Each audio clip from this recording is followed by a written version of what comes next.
Maria, great to see you. Welcome to Pop Alternative. Thank you. I'm so happy to be I'm here. so excited to chat with you. I mean, the Penguin on Max. I mean, oh my goodness, right? Like, I can't even imagine like getting that kind of opportunity to audition and then you book it and then you're going to be on the show. I mean, like, one of the biggest universes on the planet, right? With like DC and Batman. What was it like just being able to like audition for something like this? Oh my God. So it was a very weird time because I was in South Africa. I was in Cape Town visiting my parents actually when I got the tape. So also with the DC universe, they don't really give you much initially when you're auditioning. So it's burner sides, the names are changed. So I didn't have very much to work with. But I had auditioned actually for an earlier character in the show. And so I felt like very sort of familiar a little bit with the writing, and then also excited that they had called me back for this character because it's Magpie, Yep. uh, which I found out later. But yeah, getting the opportunity to audition. And then I got a call back a few days later and got to work on Zoom with Helen Shaver, the director, such a powerhouse.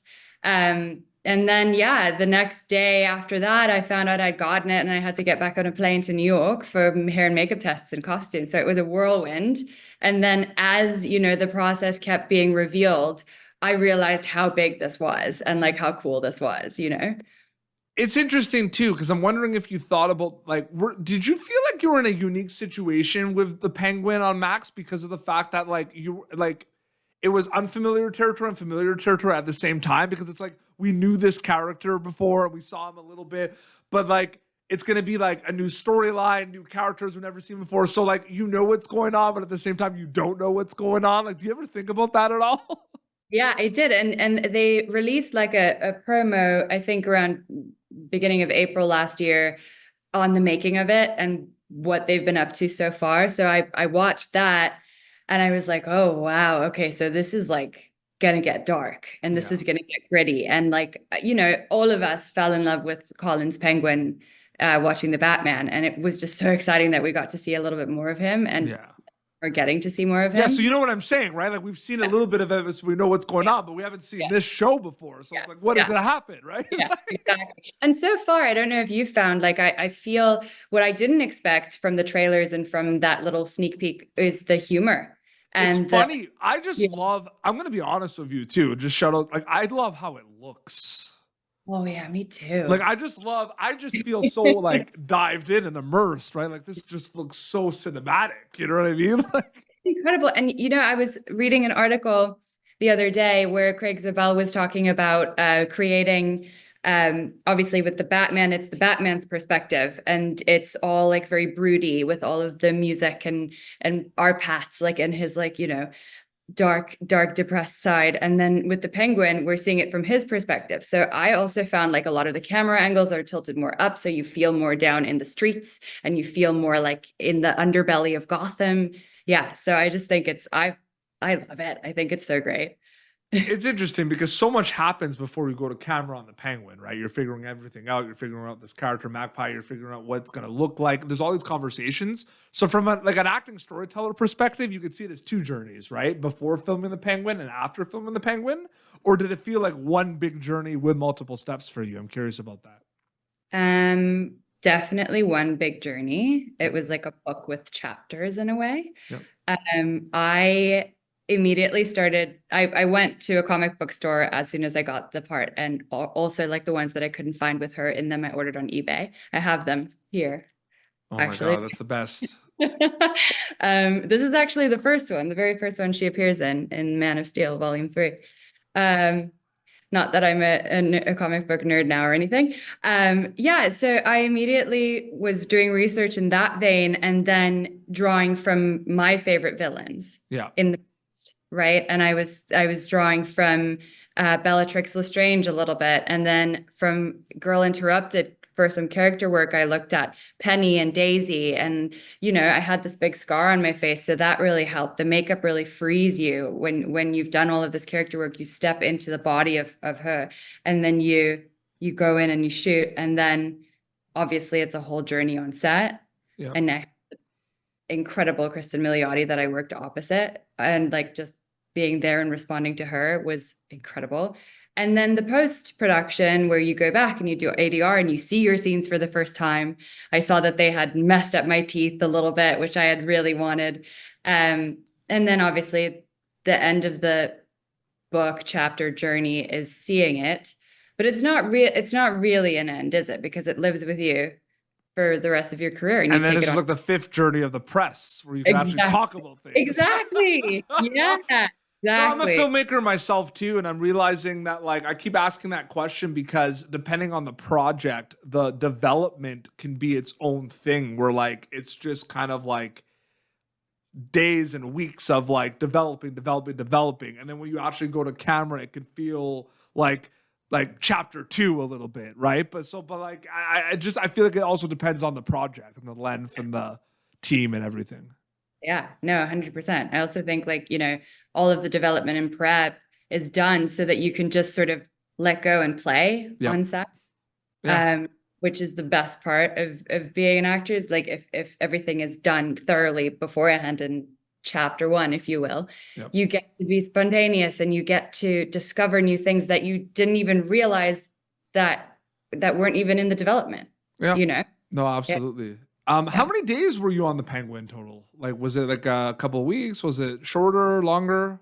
I actually shot for 3 days and then rehearsed for 2 because we Okay. had a bunch of rehearsals for the stunts, for Yes. the big stunt at the end of my episode. So what would you say in those 3 days, or maybe even 5, like but rehearsal's its own thing, right? But like, what would you say the pace was like for like filming? Because like the pace of the show is like slow burn at times. It's a little kind of like conversations with Colin Farrell. Then it's like, oh my God, you know what I mean? But what was the pace like filming it for you? Was it like quick? Was it slow? Was it a bit of both? Or So the rehearsals were like, we took our time. Yeah. And we really, really. That's why I said rehearsals are a beast, right? Like that's not like exactly.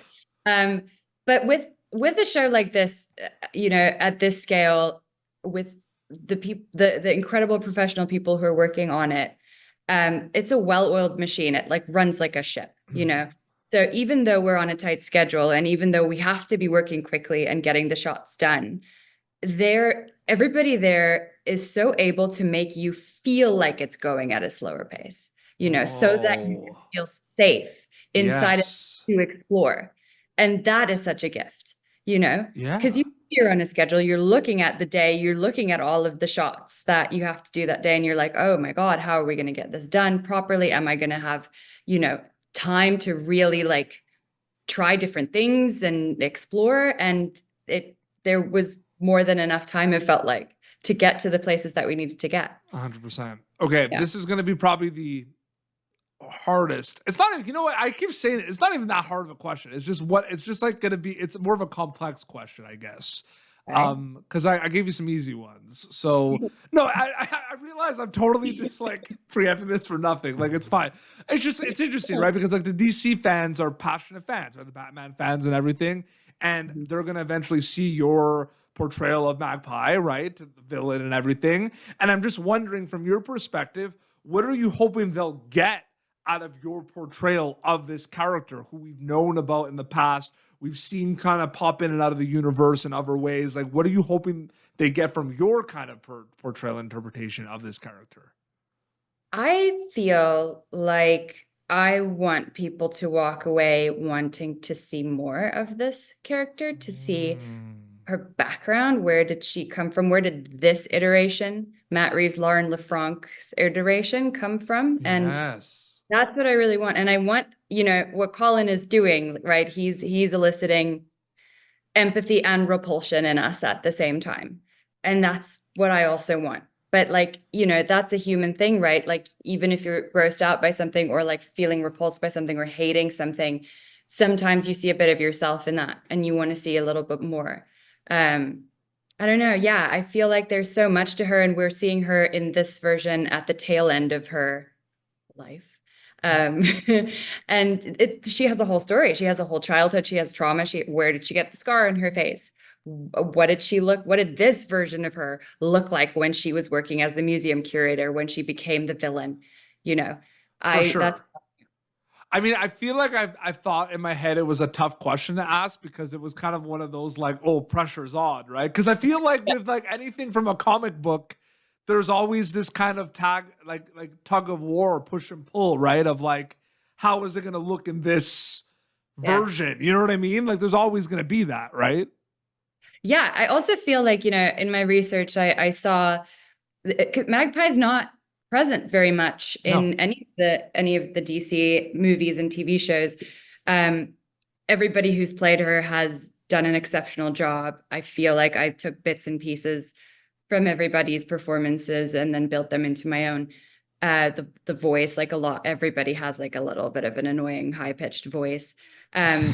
But yeah, I think there's much more room for her in this universe, especially in the hands of Matt Reeves and LeFranc, like 100%. Absolutely. And I can't wait for people to see your portrayal. I'm so happy for you, honestly. It's so awesome. Marie, so great chatting with you. Thanks so much for your time. It was so nice chatting with you. I hope you have a great weekend. You too. Your Instagram account is just your name if you want to keep up to date with everything, right?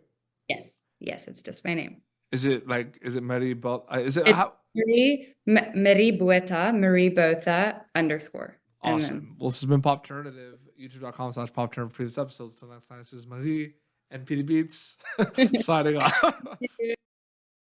Thank you for tuning in to Popternative. Make sure to check out our past episodes of Popternative on YouTube. This has been an Autograph Communications production.